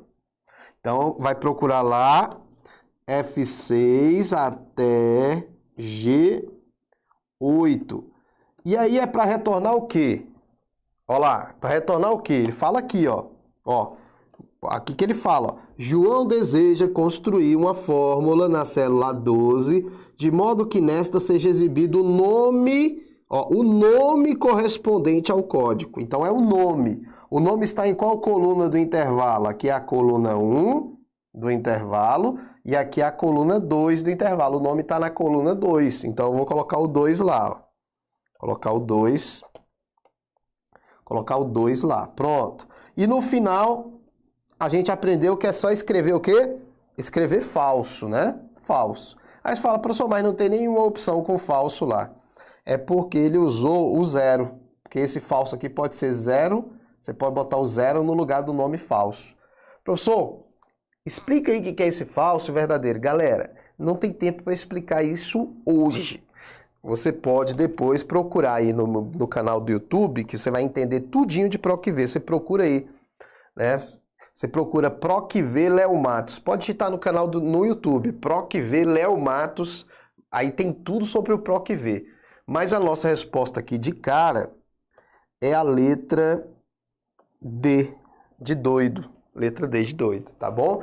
Então a nossa questão é PROC-V. Eu recomendo demais, claro que aqui foi uma questão bem prática, você tinha que saber um pouquinho da prática, mas eu recomendo muito que você procure aí depois dessa aula ou amanhã PROC-V. O vídeo de PROC-V é muito interessante, dá para você entender, tá? Vamos lá, questão número 10. Considere uma planilha que exibe na célula B1 e B2, respectivamente, os valores 36 e 14. Ó, na célula, de novo, ó, tá vendo que ele é bem prático? O FGV ele é diferente das outras bancas. Ó, B1 e B2 tem os valores 36 e 14. Ó. Nessas células foram digitadas na ordem as fórmulas. Tá vendo? Ó, considere que é uma planilha que exibe na célula B1 e B2, respectivamente, o valor 36 e 14. Nessas células foram digitadas na ordem as fórmulas. Aí você fala, não entendi, professor. Ele está dizendo que esse 36 aqui, ó, é resultado dessa fórmula aqui, ó, soma A1 até A3. E que o resultado 14 aqui é resultado da fórmula se B1 maior que 20, A3, A1. Olha como é que essa questão é diferente. Assinale a opção que mostra os valores que devem estar contidos na célula 1 até a 3 na ordem. Aí você fala, pô, não entendi nada. É o seguinte, esse tipo de questão da FGV é o que eu estou falando, que a banca é diferente. Você tem que fazer exercício diferente, tem que fazer um curso focado da FGV, fazendo exercícios da FGV, porque senão vai dar problema na hora da prova. Essa questão aqui é o seguinte, é o tipo de questão que a FGV quer que você raciocine uma forma de resolver. Ele diz que o 36 é resultado da soma de A1 até A3 e que o 14 é resultado da função si que está aqui. Além de você ter que saber como é que funciona a função soma e a função si, você tem que raciocinar. Sabe o que ele queria que você fizesse? Testasse cada um desses aqui. Você vai testar cada um desses aqui. Ó, ele fala que o 10, o 14 e o 12 é o A1 até o A3, na ordem. Na ordem. Então, quem é o A1? É o 10. Quem é o A2? O 14. Quem é o A3? O 12. É isso que ele está falando. E aí você tem que testar. Vamos fazer primeiro o teste na soma primeiro. Então, vamos lá. Ó, soma, eu vou botar ela aqui embaixo. Ó, soma. Se for soma do A1 até o A3, porque o 2 pontos quer dizer até... Se eu colocar esses valores, eu vou até colocar ele bonitinho aqui. Como eu falei, eu me preocupo em explicar da melhor forma possível. Ele acabou de falar que aqui vai ter o 10, que aqui vai ter o 14, que aqui vai ter o 12, que é a letra A. Nós vamos testar. A soma de A1 até A3 não é a soma de tudo? Soma tudo, dá 36, você vai somar. Ó. 10 mais 14 dá 24. 36 dá 36. Então, o primeiro aqui, essa primeira fórmula está ok. Essa primeira fórmula está ok. Se for a letra A, melhor ainda que a gente não tem que testar as outras. Mas a primeira deu 36. Agora vamos ver a função si. Professor, como é que resolve essa função si? Ela é simples, ó. Você vai pegar o si aqui, ó. Eu vou botar aqui embaixo para a gente resolver. Maior que 20, A3, A1. Presta atenção, ó. A função si, ela tem sempre uma condição no início, que é uma condição a ser testada, e depois da condição que vem o ponto e vírgula é o valor verdadeiro. Caso a condição seja verdadeira, você pega o valor que está no verdadeiro. E caso a condição seja falsa, você pega o valor que está no falso. Sempre vai estar nessa ordem, condição, valor verdadeiro, valor falso. A ordem não muda. Aí você testa a condição. Se a condição for verdadeira, você faz o cálculo que está no verdadeiro. Se a condição for falsa, você faz o cálculo que está no falso. Quer ver? Vamos testar com os valores que ele propôs na letra A. Vamos testar com os valores que ele propôs na letra A. Vamos lá. Ó, na letra A, ele falou que o B1 aqui, ó, B1, né? O B1 é quem na letra A? O B1 é o 36 lá, ó. Se você pegar lá, ó, o B1 lá em cima é o 36. Então, eu vou botar o 36 aqui. 36 maior que 20, é isso que ele fala. 36 é um número maior que 20? Vamos fazer o teste. Vamos testar essa condição. 36 é maior que 20? Sim, professor, é maior que 20. Então, tá verdadeiro ou falso essa condição, esse teste? 36 maior que 20. Verdadeiro ou falso? Verdadeiro. E aí, então, teria que dar o resultado que está aqui no verdadeiro e não estaria aqui no falso o resultado. O A3, vê quem é o A3 lá. O A3 é 12. O A3 é 12. Então, essa letra A não é nossa resposta, porque tem que dar qual resultado, professor? Tem que dar 14. Olha aqui em cima, ó. Ó, aqui em cima onde eu estou apontando, ó. Tem que dar 14, deu 12, então não é nosso resultado. Beleza. Então a letra A não é nosso resultado. Beleza, então a gente volta tudo aqui para testar a letra B. Beleza? Aí eu vou apagar aqui e agora vamos testar a letra B. 10, 15 e 11. Pronto, vamos testar aqui. Soma de A1 até A3. Soma A1 até A3 aí. Somar tudo. Dá 20, dá 36. 10 mais 15, 25 mais 11, 36. Beleza. Agora vamos testar de novo lá, ó. B1 é quanto? B1 é 36. 36 é maior que 20? Sim. Verdadeiro ou falso? Verdadeiro. O verdadeiro é o A3. Olha quem é o A3 aí. A3 é 11, então não é nossa resposta. A3 é 11, ó. Não é nossa resposta, apaga, apaga, apaga. Professor, eu já estou olhando lá nos valores, eu acho que eu já até achei o resultado. Beleza. Se você somar os três aqui e der 36 e o último for o valor de número o quê? 14 é a resposta. Aí você vai, então a resposta é a letra C, exatamente. Porque a única que no último tem o 14. O último tem que ser 14. Eu vou fazer aqui, ó, que eu vou botar o 12, o 10, é porque eu quis testar antes, fazer junto com vocês, para vocês treinarem junto comigo. Mas vamos ver que é a letra C, só para você entender o que eu estou falando, ó. Ó, vamos lá, vamos botar a letra C, ó. A1 até a 3, soma 1 até a 3, dá 36, ó. 12 mais 10, 22, mais 14, 36. Beleza, bateu a primeira. E a segunda? A segunda a gente já sabe que o B1 aqui é 36. 36 é maior que 20? Sim, verdadeiro. Então vai fazer o verdadeiro e não vai fazer o falso. E o A3 é o 14. Agora sim. Certo? Matamos a questão 10, viu? Que ela quer que você raciocine. Vamos lá. Questão de número 11 do Excel. Vamos lá. Não deixa, gente, de seguir lá, @prof. Leo Matos, lá eu faço quiz, né, semanal. E é interessante participar, às vezes tem uma questão ou outra lá da prova de vocês, quem sabe. No Excel, quando a fórmula é essa aí, e é copiada da célula original e colada com Ctrl V numa célula localizada 2 colunas à direita e 4 linhas abaixo, o conteúdo vai ser exibido da seguinte forma. Essa questão ela fala de referência relativa e absoluta. Quando ele fala aqui, ó, que a fórmula é copiada da célula original e colada numa célula 2 colunas à direita, você pode supor em qual lugar essa fórmula está. Vamos dizer que a fórmula esteja em qualquer lugar. Ele não fala o lugar que a célula está, né? Então vamos supor, fazer uma suposição que a fórmula esteja no A1. Não precisa nem digitar nada, escrever nada aqui não. Eu vou botar aqui, ó, A1, a fórmula é essa, ó, igual cifrão B2 multiplicado por B3. Esse tipo de questão a FGV gosta muito. No nosso curso, o curso de exercício com a teoria e o exercício, eu vou fazer mais de 300 questões da FGV. Né? Deve dar 200 e poucas questões da FGV. E aí a gente tem muita questão dessa aqui. E aí eu vou fazer essa primeira para vocês entenderem. Ó, o A1 tem essa fórmula. Beleza? E aí ele vai copiar a fórmula com Ctrl C e vai colar a fórmula, e aí ele diz que vai colar a fórmula numa célula que está localizada 2 colunas à direita e 4 linhas abaixo.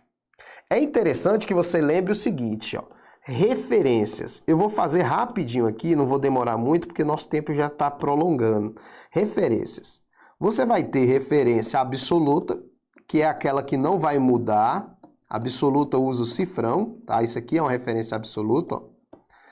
É uma referência que não muda. Quando aí você copia a fórmula que tem uma referência absoluta, ela não muda de jeito nenhum. E a relativa é a fórmula que muda, é a referência que muda. É quando ela não tem o cifrão assim, ó. Então, por exemplo, se tiver o A4 aqui, eu copiar uma fórmula uma linha para baixo, vai virar A5. Se eu copiar mais uma linha para baixo, vai virar A6. Se eu copiar para uma coluna para o lado, vai virar B4. Se eu copiar mais uma coluna para o lado, vai virar C4. A referência relativa, ela muda. A absoluta, se eu copiar, não muda nada, ela fica fixa. E aí, além disso, a gente ainda tem a referência mista. A mista é quando parte é absoluta e parte é relativa. Como assim, professor? Olha aqui. Ó, o cifrão aqui está na linha. Então, quando você copiar uma linha para baixo, ela não muda. Mas a coluna não tem cifrão. Se a coluna não tem cifrão, a coluna é relativa, ela muda. Se eu copiar para o lado, ela muda. Tá? Diferente daqui, ó, que a coluna está com cifrão. E aí, se eu copiar para o lado, ela não muda. Mas se eu copiar para baixo, ela muda, porque a linha não tem cifrão. Parte relativa e parte absoluta, mista. E aí, quando a gente volta lá, ela é mista. Ó, isso aqui não muda. Tá bom? Mas o 2 muda. Porque o cifrão está na coluna. E o vezes B, o B muda e o 3 muda também. Então, como é que muda, professor? Muda como? Com isso aqui, ó. Com essa informação aqui você vai mudar, ó. No nosso curso nós vamos fazer muito isso aqui para você treinar, tá? Ó, ele copia a fórmula para uma célula localizada 2 colunas à direita. Então, vamos lá. Vai mudar 2 colunas à direita. E 4 linhas para baixo. Então, vai mudar 4 linhas para baixo. Então, vai mudar aqui 4 linhas para baixo. Isso aqui é o que ele fala que vai mudar na fórmula. E a gente tem que pegar isso aqui e mudar lá. Então, vamos mudar. Se esse cifrão B está cifrão B, você já deixa cifrão B aqui. Então, você já descarta a possibilidade de ser a letra D, a letra E. Só pode ser B. O 2 aqui não tem cifrão. Tá vendo? O 2 não tem cifrão, então ele tem que mudar 4 linhas. Porque se o 2 vai mudar 4 linhas aqui e ele não tem cifrão, vai virar 6. A gente já sabe que não é essa, não é essa, não é essa. A resposta já é a letra D. Vezes B. B, quantas colunas é para mudar? 2 colunas para a direita. É só você lembrar do alfabeto. B, 1 coluna, 2 colunas à direita. Vai virar D, ó. Olha, ó, B virou D. Tá vendo? Aqui não mudou, ó, porque está absoluto. O 2 virou 6, porque mudaram 4 linhas, ó. O B virou D porque mudou 2 colunas. E o 3 vai virar o quê? Mais 4 linhas, vai virar 7. 3 mais 4 dá 7. Tá aí, ó. Isso é que é resolver a questão da FGV de referência relativa e absoluta. Entenderam aí, galera? Fala aí no chat sim pra mim. Complicadinha, né? Aquela ali, vamos voltar ali na tela. Não é complicado não, gente. É treino. É treino. Se você treinar...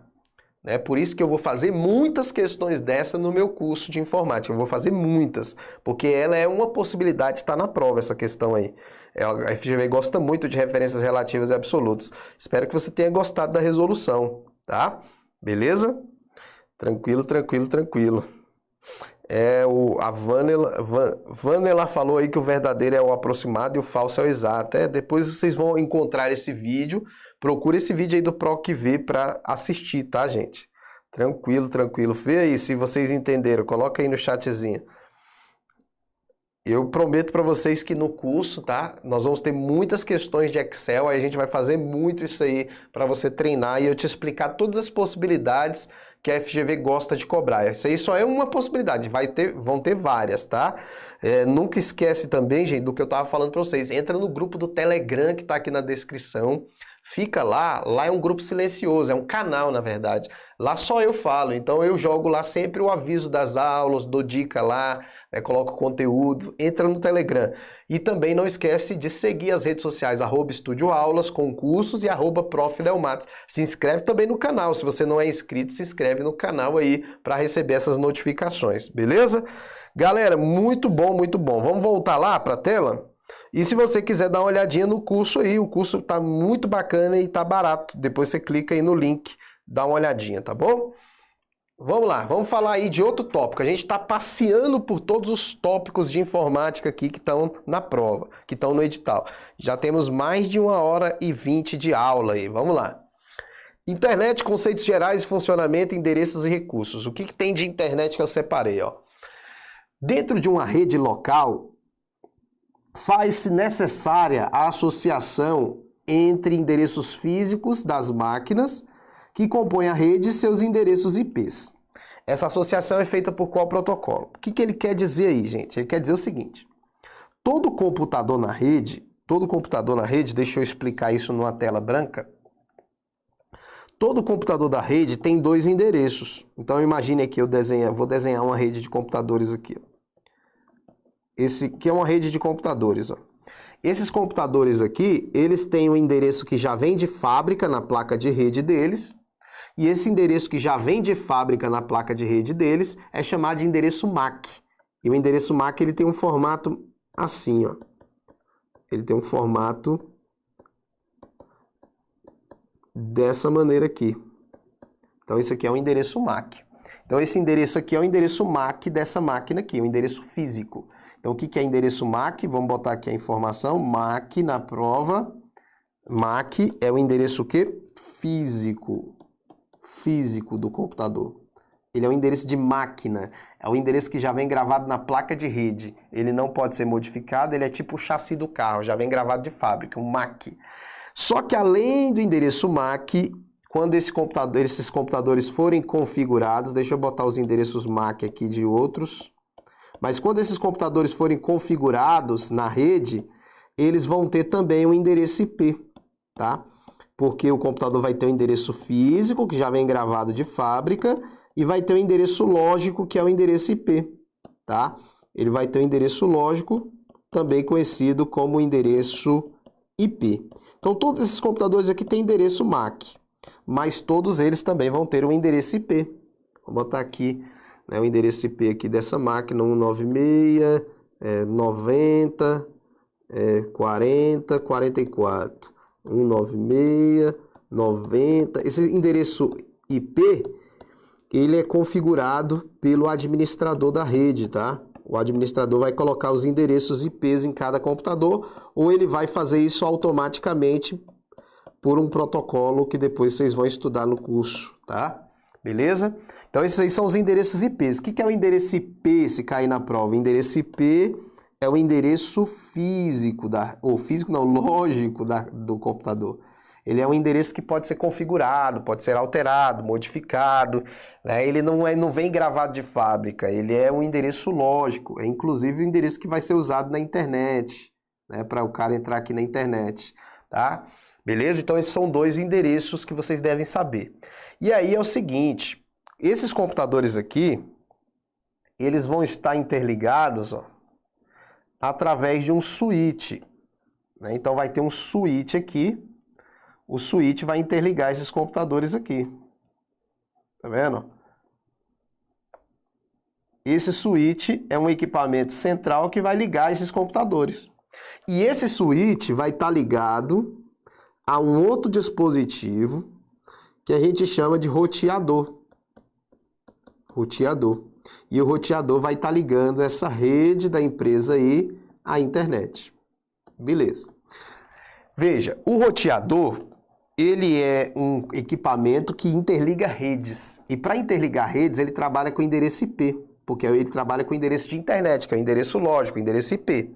Ele não conhece endereço MAC daqueles computadores da rede. Ele não conhece. Quem conhece os endereços MACs da rede é o switch. O switch trabalha com o endereço MAC. Dentro do switch tem uma tabela dizendo qual é o computador que está nessa porta 1, nessa porta 2, nessa porta 3, nessa porta 4, associada ao endereço MAC. O switch entende endereço MAC e o roteador entende endereço IP. E isso é que precisa de um tradutor. Aí você fala, como assim, professor? Veja, imagine a seguinte situação. Aqui é uma pessoa que está na internet. Essa pessoa que está na internet, para ela estar na internet, ela tem um endereço IP. Então, imagine que ela esteja com o endereço IP aqui. Eu vou botar um endereço IP aqui qualquer. Não se preocupe com o negócio de endereço privado, essas coisas. Não precisa se preocupar com isso agora, não, tá? Isso nem costuma cair nas nossas provas da FGV, não, tá? Cai mais em prova de CESP, essas coisas. Mas não se preocupa com isso, não, tá? Eu só quero que você entenda o seguinte, esse computador aqui, ó, que está na internet, quer se comunicar com esse aqui, ó. E qual é o endereço que eles usam para se comunicar na internet? Endereço IP, tá? Então, quando esse cara aqui for se comunicar lá, ó, quando esse cara aqui for se comunicar com esse aqui, nós vamos ter um probleminha. Qual o probleminha? O probleminha é o seguinte, o roteador entende IP e o switch entende MAC. E aí, como é que vai ser isso aí, essa comunicação dos dois?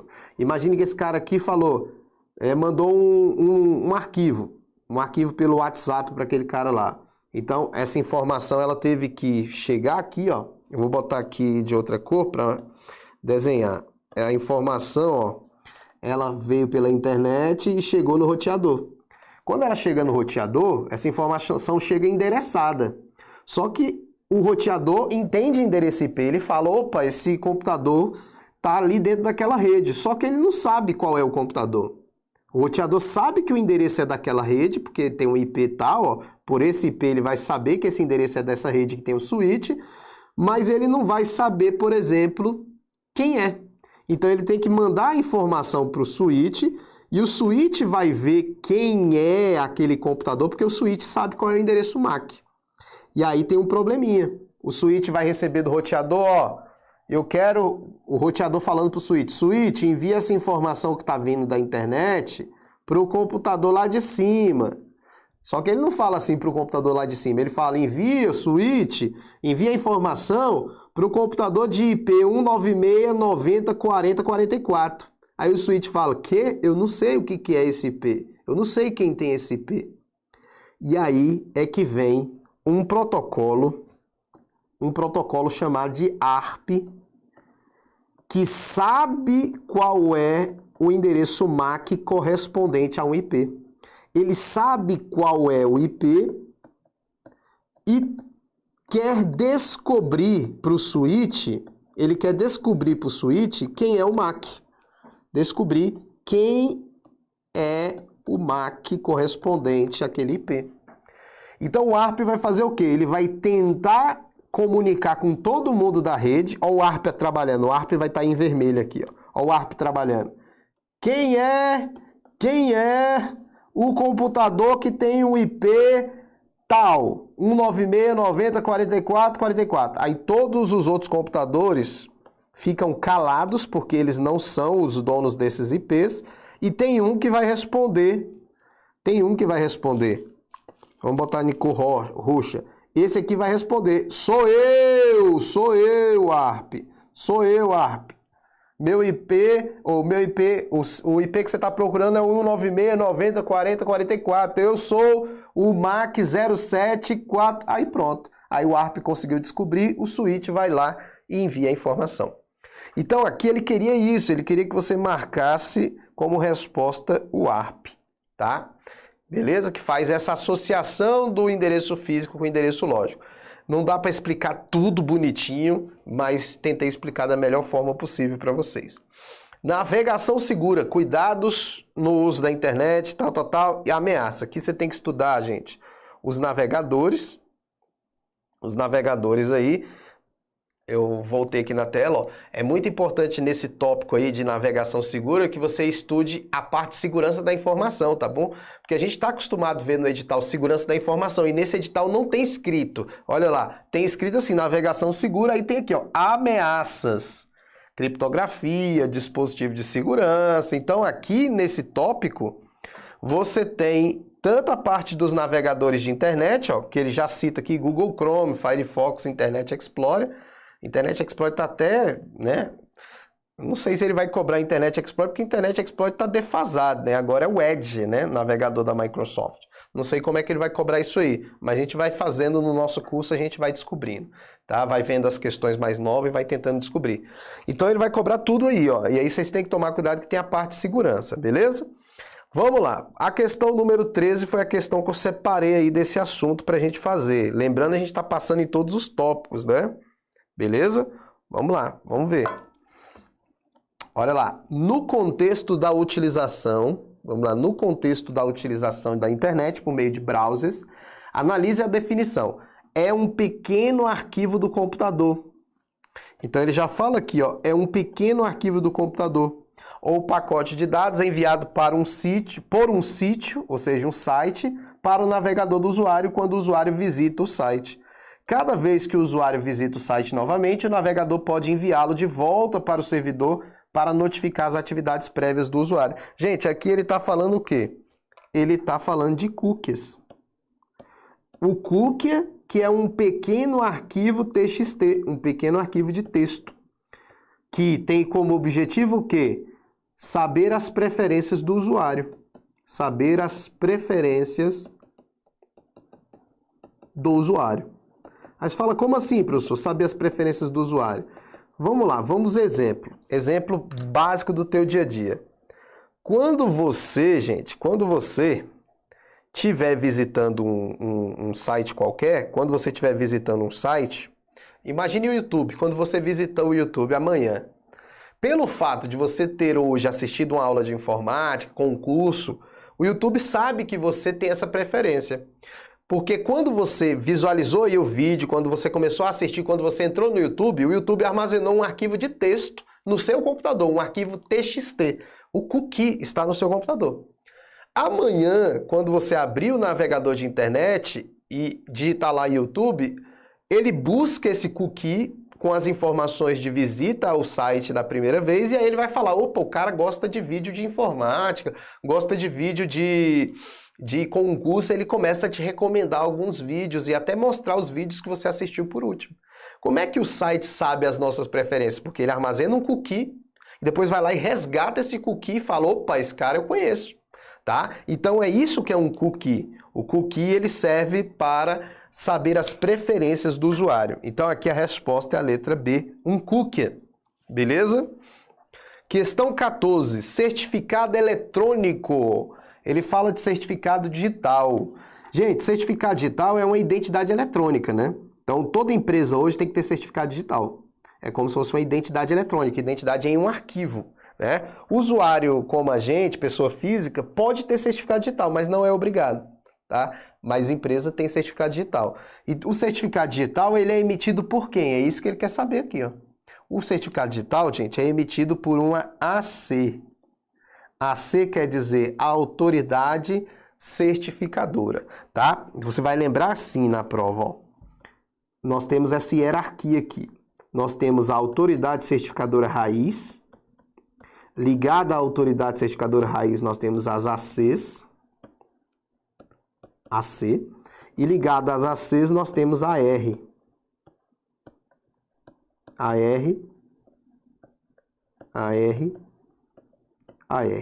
Então, só para você entender essa estrutura hierárquica aqui. Essa estrutura hierárquica, todinha, essa estrutura aqui, ó, nós chamamos de ICP Brasil, que é a infraestrutura hierárquica de chaves públicas do Brasil, certo? E aí você tem que saber o seguinte, a função de cada uma. Ó, ARs não emite certificado, toma cuidado na prova. Se tivesse aqui a opção AR, autoridade registradora, autoridade de registro, não seria a resposta, porque ele perguntou quem emite. Quem emite é a autoridade certificadora, essa aqui, ó. Essa emite e revoga. Ela tanto é responsável pela emissão como a revogação. Ela emite e pode revogar também. Todo certificado digital tem prazo de validade. Então, terminou o prazo de validade, a AC pode, né, paralisar aquele certificado digital, ou então pode um dia também revogar, caso o cara não queira mais, tá? E as ARs não. A AR é a autoridade de registro, ela só faz o registro do pedido. Né? Então, chega alguém, por exemplo,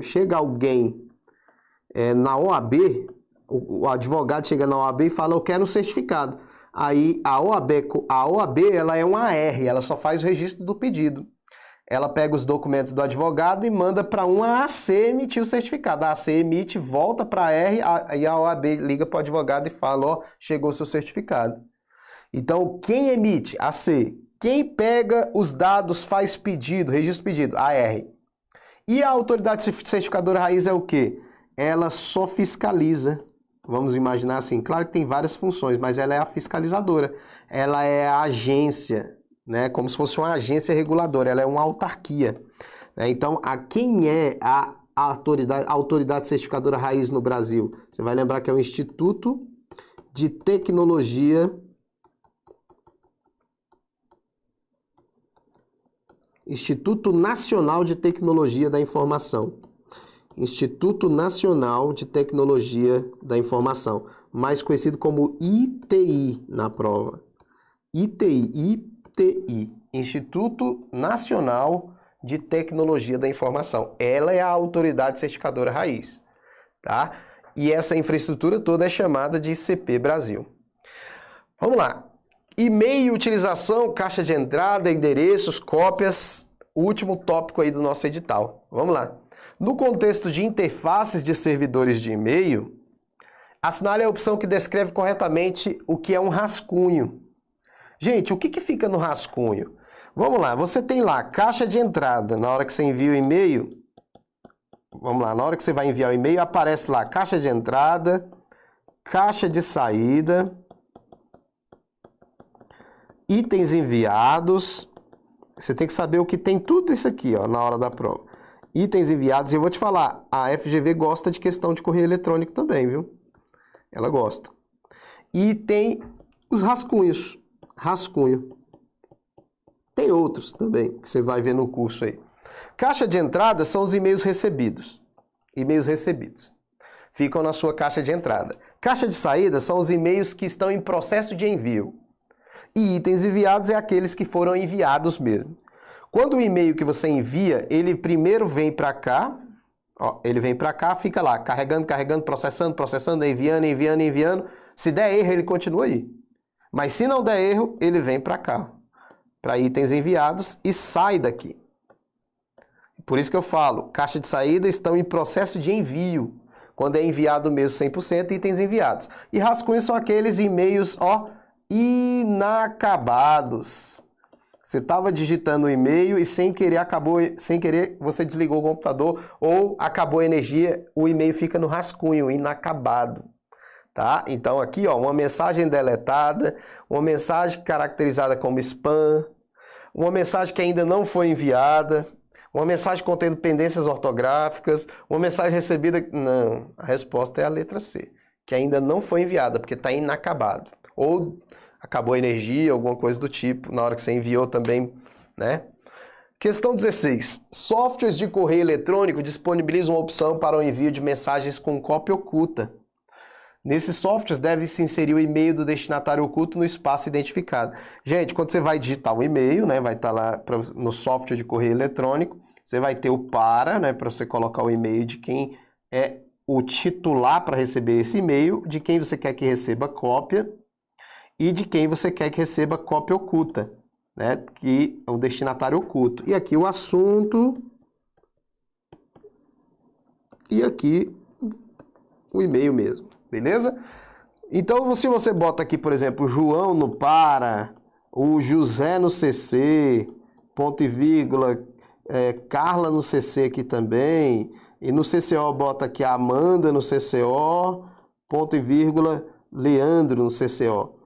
E aí você bota o assunto aqui, olá, boa noite, sei lá. Veja, quem são os destinatários ocultos aí? Os ocultos são Amanda e Leandro. Então quer dizer que todo mundo vai receber e-mail? Sim, vai receber, vai receber, vai receber, vai receber, vai receber. Qual é a diferença? É que quem está no oculto é um destinatário que não aparece. Ninguém vai saber que Amanda e Leandro recebeu esse e-mail. Ninguém vai saber que ele recebeu uma cópia. A Amanda sabe que José recebeu porque José não é oculto. Leandro sabe que Carla recebeu porque não é oculto.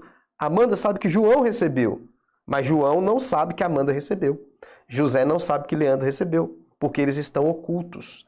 E aí, o que ele me pergunta aqui é o seguinte, quais são as siglas usadas? A gente sabe que é o CCO. Só que teria que saber também do BCC, que é a resposta de letra C. Ó, falou CC, né? CC, você já sabe que é com cópia.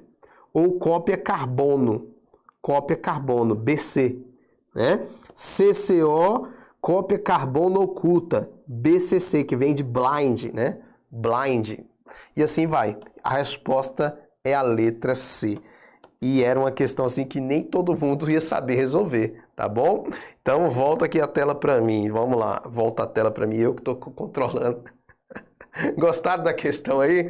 Galera, chegamos no nosso fim do aulão e eu não quero que você esqueça que nós temos o link na descrição com o link do Telegram, do meu canal do Telegram. É muito importante vocês acompanharem lá. Não deixe de seguir também, @Estúdio Aulas Concursos, @Prof. Leo Matos. Galera, compartilha essa aula, vamos compartilhar, vamos viralizar essa aula aí para quem tem interesse de aprender um pouquinho mais, quem aí tá querendo uma força, né? A gente tá aqui para dar uma força também, mas se você compartilha, você ajuda outras pessoas e acaba ajudando a gente aqui também do estúdio a ser conhecido por mais pessoas, né? Você vê que é uma aula legal, uma aula bacana e às vezes muitas pessoas ainda não conhecem o nosso canal. Galera, muito obrigado aí. Que precisarem aí, procura lá nas redes sociais. Não esquece que o link, né, o link que está na descrição do vídeo é o link do nosso curso de informática também, vale muito a pena participar. Eu vou até ver algumas perguntas no final aqui, porque eu acho que a Vanella falou que o que você achou do conteúdo programático, né? O conteúdo tá legal, né? O conteúdo tá legal, beleza? O conteúdo tá tranquilo, dá para estudar direitinho, tá bom? Galera, abraço para vocês aí.